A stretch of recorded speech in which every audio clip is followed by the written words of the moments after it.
আজকে প্রীতির একটা ভিডিও এসেছে। প্রীতির ভিডিও খুব সুন্দর দেখায়। দিদির বাড়িতে ছিল, দিদির বাড়িতে দিদি এতদিন দেখভাল করেছে, দিদি মা বাবা ওর সঙ্গে থাকতো, ওইখানে আপ ডাউন এখন থেকে করবে, কিছু কাজ থাকলেও চলে আসে দিদির বাড়িতে ব্যারাকপুরে। আর বোনপু সত্যি প্রচণ্ড মানে আদরের এবং প্রচণ্ড চঞ্চল, কিন্তু বোনপুকে ছাড়া 1 মিনিটও থাকতে পারে না। তারপর প্রীতি আজকে চলে আসবে তার বাবার বাড়িতে, কিন্তু আসার সময় সে মানে প্রীতিরও বায়না উঠেছে তাতে দিদি আর দিদির ছেলেকে নিয়ে আসবে। তারপর জামাইবাবুকে রাজি করালো, চলে আসলো। সেখানে আসার মধ্যে প্রীতি একটা কথা বললো যে আমরা দুজনের মানে মাঝখানে এই এখন যে চলছে এই মতভেদটা প্রীতির পরিবারের সাথে রনের পরিবার। এখানে একটা কথা প্রীতি আর রনের মধ্যে কিন্তু কোনো ঝগড়া হয়নি। প্রীতি আর রন কিন্তু একই আছে। প্রীতি কিন্তু রনের থেকে দূরে যায়নি, আগেও দূরে যায়নি, এখনো দূরে যায়নি। ঝগড়াটা হয়েছে প্রীতি আর রনের মধ্যে না, ঝগড়াটা হচ্ছে পারিবারিক ব্যাপার, কোনো একটা ব্যাপার নিয়ে মনোমালিন্য হয়েছে। প্রীতিকে দিয়ে শুরু হয়েছে, তারপর এটা দুইটা ফ্যামিলি মধ্যে চলে এসেছে। কিন্তু প্রীতি বললো তাতে কিছু কিছু মানুষ তার ফায়দা উঠছে।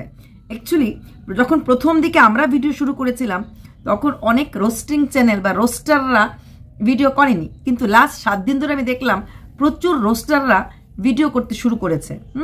প্রচুর রোস্টাররা মানে ওদেরকে ডিভোর্স হয়েছে কিনা না ডিভোর্স খেলছে, এইরকম নানা রকম ক্যাপশন দিয়ে ভিডিও করতে শুরু করেছে।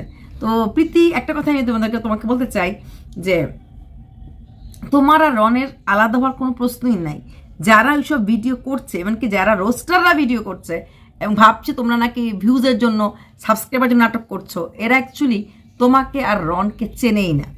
তুমি আর রন কতটা একে অপরের জন্য জন্মেছো, প্লাস তোমাদের এইরকম ভিউজ আর এইরকম সাবস্ক্রাইবারের কোনো দরকার নেই।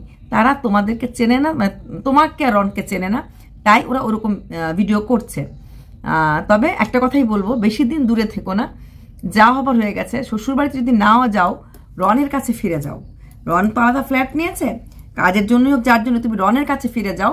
আর বেশি দেরি করো না, 1 মাস 2 মাস হয়ে গেছে। হ্যাঁ, প্রীতির শরীরটা খুব দুর্বল হয়েছিল, তার জন্য ওকে এখন রেগুলার শেক খাওয়ানো হচ্ছে, প্রোটিন শেক, কাজু কিশমিশ আলমন্ড, তারপর সব কিছু দিয়ে সাথে কলা দিয়ে দুধ দিয়ে একদম ঘন করে করা হয়। ওইখানে থাকলে মা করে দেয়, এখানে দিদি থাকলে দিদি করে দেয়। ওই দিন প্রীতি করলো এবং দেখলাম একদম প্রচণ্ড ঘন হয়ে গেছে, একদম সেরেলাক যেরকম হলে ঘন হয় সেরকম ঘন হয়ে গেছে। যাই হোক, মা আর দিদি প্রচণ্ড শরীর দিকে খেয়াল রাখছে, ওর ভালো ভালো খাওয়া দাওয়া। ও নাকি দুর্বল হয়ে গেছে, এমনকি ওর এই ভালো ভালো খাওয়া দাওয়ার ফল নাকি ওর ড্রেসের মধ্যে ফুটে উঠেছে। ড্রেসগুলি নাকি ওর মানে একটু টাইট হয়ে গেছে, অনেকগুলি ড্রেস নাকি ও এখন মানে খুলে বেশি সময় আমরা লুজ থাকে না, তখন আমরা টাইট করে নেই, তো ওইগুলি নাকি ও এখন খুলে নাকি ড্রেসগুলি প্রীতি পড়ছে। তার মানে ওদের মধ্যে যে মনের যদি কষ্ট থাকতো তাহলে প্রীতি কখনই মোটা হতে পারতো না। অবশ্যই ফুড ভ্যালু যাচ্ছে, তাছাড়া দুজনের মধ্যে একটা মনের মিল আছে। পারিবারিক অমিল থাকলেও ওদের দুজনের মধ্যে দুই আসল কবুতরের মধ্যে কোনো রকম মতের অমিল নেই, শুধুমাত্র একটু দূরে আছে। কারণ রন পুরো মানে ওর পুরো ব্যবস্থাটা যে অফিস আরেকটা যদি ফ্ল্যাট নেয় সব কিছু গোছানোর জন্য একটু টাইম চেয়েছে হয়তোবা, এবং সেই টাইমের জন্য হয়তোবা দূরে আছে, কিন্তু তার মানে এই না প্রীতি আর রন আলাদা আছে। আমি দেখেছি যেসব চ্যানেলগুলি মানে রোস্টিং চ্যানেলগুলি ভিডিও তোমাদেরকে নিয়ে করছে, ওরা ওই আগের কন্ট্রোভার্সির মতো অবস্থা, ওরা তো ডিপে যায়নি। ওরা কেউ বলছে ডিভোর্স হয়ে গেছে, কেউ বলছে ভিউজের জন্য, কেউ বলছে নতুন খেলা শুরু করছে, কোনোটাই কিছু না। প্রীতির আগের একটা চ্যানেল তো আছেই, অনেক লাখের চ্যানেল, আর যদি সেরকম একটা রনের দরকার পড়তো ভিউজ সাবস্ক্রাইবারে, তাহলে তো রন ভিডিও দিতেই পারতো। রন তো ভিডিও দিচ্ছে না, আর প্রীতিরও দরকার থাকে, প্রীতি পারলে রোজ ভিডিও দিত। প্রীতির এই সময়টাতে মানে মেইন ক্লাইম্যাক্স থেকে যদি ভিডিও দিত রোজ দিন, প্রচুর ভিউজ প্রচুর সাবস্ক্রাইবার হতো। এতেই বোঝা যায় ভিউজ সাবস্ক্রাইবারের জন্য রন আর প্রীতি আর যাই হোক এইসব নিয়ে খেলেনি। মনোমালিন্য তো হয়েছেই, মনমিটাও তো হয়েছেই, সেটা তো অস্বীকার করার কোনো জায়গা নেই। সেটা দুজনের মাঝে হয় নাই, পারিবারিক মাঝে হয়েছে, কিছু একটা প্রীতিকে নিয়ে হয়েছে, সেটা পরে দুই পরিবারের মধ্যে চলে এসেছে। হ্যাঁ, তো আমি একটা কথাই প্রীতিকে বলবো, তুমি এখন খুব আনন্দের সময় কাটাচ্ছ, তাতান কিনে কাটাচ্ছ, তোমার আধার কার্ডে কাজে যাচ্ছ, বেশ সুন্দর সুন্দর ড্রেসগুলি পরছো, দেখতে বেশ ভালো লাগছে, কিন্তু তোমার মনটা এখনো ওইখানেই পড়ে আছে। যখন তুমি জুতোর কথাটা বলছিলে যে দেখ দিদি এই ড্রেসটা কেমন লাগছে, তখন তুই আমার জুতোটা পরে গেলি, তখন তুমি আবার বললে যে আমার সব জুতোই ওই বাড়িতে রয়ে গেছে, মানে তোমার রনের বাড়িতেই রয়ে গেছে, জুতো তুমি আর নিয়ে আসোনি, কয়েকদিনের জন্য এসেছিলে, এত কিছু তো নিয়ে আসোনি। তবে জুতো বলো ড্রেস বলো তোমার সবই ওইখানে রয়ে গেছে। সবচেয়ে বড় কথা তোমার পুরো পরিবার সংসারটা ওইখানে রয়ে গেছে, তাই না? মনোমালিন্য হবে, ঝগড়াঝাটি হবে, আবার এক হয়ে যাবে, আবার মিল হয়ে যাবে। আর যার সাথে মিল হও না হও, কারোর সঙ্গে থাকো না থাকো, রনের কাছে চলে যাও, রনের সঙ্গে থাকার চেষ্টা করো। যেভাবেই হোক, যেটুকুন ছোটো মোটো ঘর যাই থাকে না থাক, চলে যাও। কারণ আর দেরি না, ভালো আমারও ভালো লাগছে না। 2025 চলে আসবে, ডিসেম্বর মাসটা আছে, ঠিক আছে, আর একটু শরীরে একটু রেস্ট নিয়ে তাকত করো। অ্যাটলিস্ট 2025 জানুয়ারি থেকে যেন একসঙ্গে থাকতে পারো, আমি একটুকুন কথাই বলবো। আর লোকে কি বললো না বললো কিছু যায় আসে না, তোমরা দুজন যে ঠিক আছো তার প্রমাণ তুমি দিয়ে দিয়েছো। দিদির বাড়ির রুমেও তুমি সারাটা রুম রন, মানে সারাটা যেখানে যে জায়গাটা সাজিয়েছ, রন আর তোমার ফটো দিয়েই তুমি সূর্যটা এঁকেছো। তাতানে ভাষায় বললাম সূর্য এঁকেছো। এর থেকে বড় প্রমাণ আর কি হতে পারে যে আজও আমার প্রীতি ওইখানেই দাঁড়িয়ে আছে যেখানে প্রথম ছিল। রন ছাড়া প্রীতি নেই, প্রীতি ছাড়া রন নেই। বিশ্বাস করো, প্রীতি আর রন তো দুজনই আমার খুব খুব প্রিয়, এতটাই প্রিয়, তাই লোকের কোনো কথাই বিশ্বাস করিনি যখন শুনছিলাম রন এটা করেছে, রন সেটা করেছে, রন টাকার জন্য ছেড়েছে। অসম্ভব, রন ছাড়তেই পারে না টাকার জন্য, রনের টাকার সেরকম কোনো দরকারই নেই। আর প্রীতিকেও দিয়েই গেছে, কিছু নেওয়ার চিন্তা ভাবনা কখন কোনোদিনই করেনি। আর প্রীতিও রনকে ছাড়া কিছুই বোঝে না। তবে হ্যাঁ, তোমার ড্যান্স স্কুলটা, ড্যান্স ক্লাসটা আমারও খারাপ লাগছে। তুমি ড্যান্স মিসকে খুব ভালোবাসতে, জানি না উনি তোমাকে অনলাইনে শেখাতে পারলে হয়তো পারেন। তো ড্যান্স ক্লাসটা তোমার ছুটে গেছে, তোমার ড্যান্স শেখাটা ছুটে গেছে, কোনো ব্যাপার না, মিল হয়ে যাও, সব কিছু ঠিকঠাক করে নাও, তারপর দেখা যাবে হয়তো ড্যান্স ক্লাসটা আবার শুরু করতেও পারো, ঠিক আছে। কিন্তু লোকের কথা কান দেবে না, কারণ তোমার একটা দুটো কথা কিন্তু বিশাল বড় একটা কন্ট্রোভার্সি শুরু করতে পারে। যেমন তুমি আজকে লাইনটা বললে না, আমাদের মধ্যে ছোট্ট একটা ব্যাপার, মানে আমাদের মধ্যে মনোমালিন্যতে লোকে কাজে লাগাচ্ছে, অনেক কিছু করছে, এই ধরনের কন্ট্রোভার্সি লাইন বলার তোমার দরকার নেই। তোমাদের মধ্যে যদি কোনো কেউ মনোমালিন্য ঝগড়া লাগিয়ে থাকে বা কেউ কাজে লাগায়, তুমি মনের মধ্যে রাখো, সেটা তুমি ভিডিওতে বলে তুমি কি সুরাহা করতে পারবে? বা যেই লোকটা সুযোগ নিচ্ছে মনোমালিন্য, তাকে কি তুমি ঠিক করতে পারবে? পারবে না। না তো সে ঠিক হবে, না তো তোমাদের সম্পর্ক ঠিক হবে।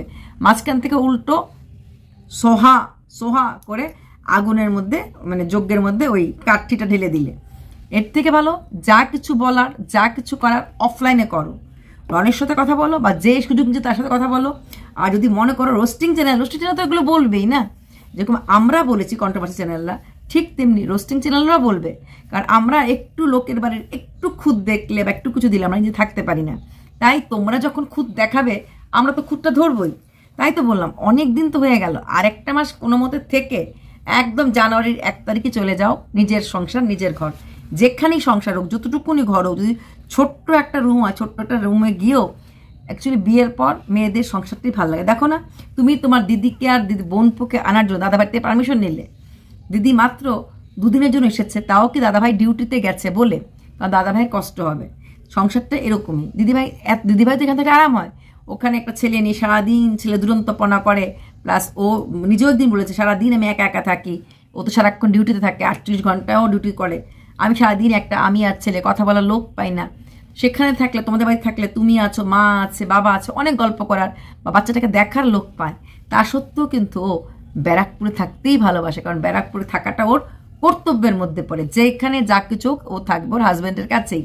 সেখানে দাঁড়িয়ে আমি একটা কথাই বলবো, তুমিও এই কাজটা করো, তুমিও চেষ্টা করো, অত সম্ভব শ্বশুরবাড়িতে ফিরে যাও না যাও, শাশুড়ি শ্বশুরের সম্পর্ক রাখো না রাখো, রনের সাথে সম্পর্কটা ঠিক তো আছেই, এটাকে আরও ঠিক করে ওর সাথে যেখানে সংসার করার প্ল্যানিং তোমাদের চলছে সেখানে চলে যাও। নিজেরা দূরে থেকো না, এক জায়গায় থেকে একসঙ্গে থেকে যে প্ল্যানটা করবে সেই প্ল্যানটা সবচেয়ে ভালো প্ল্যান হবে। নিজেদের মধ্যে দূরত্ব রেখে নিজেরা দূরে থেকে যে প্ল্যান হয় সেটা সাকসেসফুল নাও হতে পারে। একসঙ্গে থেকে একসাথে থেকে যখন তোমরা একটা প্ল্যান করবে যে আমি এটা করব, ওটা করব না, এটা নিয়ে ভাববো, ওটা নিয়ে ভাববো না, সেই প্ল্যানটা অনেক বেশি সাকসেস হতে বাধ্য, সেই প্ল্যানটা ঠিক হতে বাধ্য। একটা কথাই বলবো, কে কি বললো, কে কি করলো সেটা দেখার তোমার দরকার নেই। তোমার দরকার হচ্ছে শুধুমাত্র তোমার স্বামী, তোমার সংসার, তাই না? যে তোমার সংসার, তোমার সেখানে থার্ড পার্টি যে যাই বলুক, থার্ড পার্টি, তুমি সেই থার্ড পার্টির কথা শুনবেই বা কেন? আর থার্ড পার্টিকে তুমি এন্ট্রি দেবেই কেন? কোনো দরকার নেই থার্ড পার্টিকে নিয়ে কথা বলা বা থার্ড পার্টিকে এন্ট্রি দেওয়ার। তুমি তোমার সংসার ফিরে যাবে, ঠিক আছে? শ্বশুরের সাথে মিল না হলে, ননদের সাথে মিল না হলে নাও হবে, পরে আস্তে আস্তে হবে। এখন গিয়ে রনের সাথে নতুন বছরে নতুনভাবে নতুন সংসার স্থাপন করার চেষ্টা করো। তোমার এগেনস্টে যখন কোনো ভিডিও করে তো শুনতে ভালো লাগে না, আমারও দেখতে ভালো লাগে না।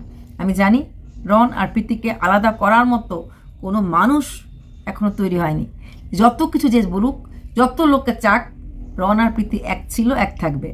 আর রন প্রচণ্ড ডিউটিফুল ছেলে, মা দিদি কারোর সাথে খারাপ ব্যবহার হয়তো কোনোদিনও করবে না, হয়তো একটু রাগ করতে পারে, অভিমান করতে পারে, খারাপ ব্যবহারটা করবে না। আর প্রীতিও কারোর সাথে খারাপ ব্যবহার করবে না, কারণ কথাবার্তার মধ্যে একটা ভদ্রতা ভাব আছে। ভদ্রতা ভাবটা থাকার দরকার, শুধু আছে না, থাকার দরকার। ভদ্রভাবে জীবনযাপন করাটা অনেক দরকার, অনেক দরকার। এই 2 দিনের এই সেলিব্রিটি লাইফস্টাইল, 2 দিনের এই আলোকসজ্জা, কিন্তু রিলেশনগুলি সারা জীবন থেকে যাবে। শাশুড়ির সাথে হোক, ননদের সাথে হোক, এগুলি কখনোই দূর হওয়ার না। আজও তোমার ননদের প্রোফাইল পিকে, তোমরা 3 জনের প্রোফাইল পিকটাই কিন্তু এখনো রয়ে গেছে। প্রোফাইল পিক চেঞ্জ করেনি। পারলে কি চেঞ্জ করতে পারতো না? নিজের একা ফটো দিতে পারতো না? পারতো। কিন্তু এই প্রোফাইল পিকটা দিয়েছে কারণ আমার ভাই, ভাইয়ের বউ, আমি, আমার বাচ্চা, পরিবার আছে। তাই মনের মধ্যে স্থান না থাকলে কিন্তু প্রোফাইল পিকে তুমি থাকতে না। মানুষকে প্রোফাইল পিকে তখনই রাখে যখন মনের মধ্যে স্থান থাকে। তাই যেটুকুন ভুল বোঝাবুঝি হয়েছে, যেটুকুন রাগারাগি হয়েছে, সব কিছু সরিয়ে রেখে, যেমন অডিয়েন্স তোমাকে আর রনকে একসঙ্গে দেখতে চায়, আমরা দেখতে চাই, তুমিও থাকতে চাও, তুমিও দেখতে চাও তোমার সঙ্গে রনকে পাশাপাশি, তাহলে দেরি কেন? কিসের জন্য রাগ অভিমান চলছে? ওই মান বঞ্চন করার জন্য, ভঞ্জন করার জন্য কবে রন আসবে সেটা না হয় অপেক্ষা নাই করলে, নিজেই আমি চলে এসেছি বলে যেখানে তোমার যাওয়ার, রনের যেই বাড়িতে, সেই বাড়িতে তুমি চলে যাও। অবশ্যই যে বাড়িটা তুমি কমফোর্টেবল ফিল করো, যেখানে তুমি থাকলে তোমার ভালো লাগবে। কারোর কাছ থেকে কষ্ট পাওয়ার জন্য বা কাউকে কষ্ট দেওয়ার জন্য তোমরা থাকি না। তোমার যে বাড়ি ভাল লাগবে, যেই ফ্ল্যাট ভাল লাগবে, যেটাই ভাল লাগবে সেখানেই যাও, কিন্তু রনের পাশে যাও। আর লোকের কথা এখান দিয়ে ঢুকাবে, এখান দিয়ে বের করে দেবে। তোমরা এখন ট্রেন্ডিং, তাই তোমাদেরকে নিয়ে চর্চা করতে শুধু কন্ট্রোভার্সি ক্রিয়েটাররা না, রোস্টাররা ভালোবাসে। কারণ আমরা সবাই কিন্তু বসে থাকি হা করে, কখন ব্লগারদের ঘরে প্রবলেম হলো, হয়েছে নাকি, যাই তো দেখি কি হয়েছে। কিন্তু আমরা কখনই ভিডিও করতে পারি না যদি তোমরা আমাদের সুযোগ না দাও। তাই তো বলছি, সুযোগ আমাদেরকে দেবে না, কিছু বলার কোনো রাস্তা দেখাবে না। 2025 জানুয়ারি থেকে চলে যাও। নভেম্বর তো চলেই গেল, ডিসেম্বর মাসটা থাকো আরামসে, প্রোটিন শেক খেতে খেতে থাকো। আর বাচ্চাটাকে, মানে বোনের ছেলেটাকে আদরে একদম, তোমার ভীষণ আদরের শখ, সে আদর করে একদম রেডি স্টেডি গো হয়ে চলে যাও রনের কাছে। যেখানে রন তোমাকে রাখবে, যেখানে রন তোমার জন্য ব্যবস্থা করবে, সেখানেই থাকবে। হয়তো প্রথম দিকে খুব আরামদায়ক দিতে নাও পারে সুযোগ সুবিধা, বাট কদিন পরেই পারবে। দুজন থাকলে যে কোনো কাজ সুস্থ এবং সুষ্ঠুভাবে হয়ে যায়। ভালো থেকো প্রীতি, ভালোবাসি বলেই ভিডিওগুলি করেছি। তুমি যখন বলেছো যে আমার খারাপ সময়ের সুযোগ কেউ নিচ্ছে না, সময় খারাপ না, একটু মনোমালিন্য হয়েছে, তাই তো? চলো ভালো থেকো, বাই।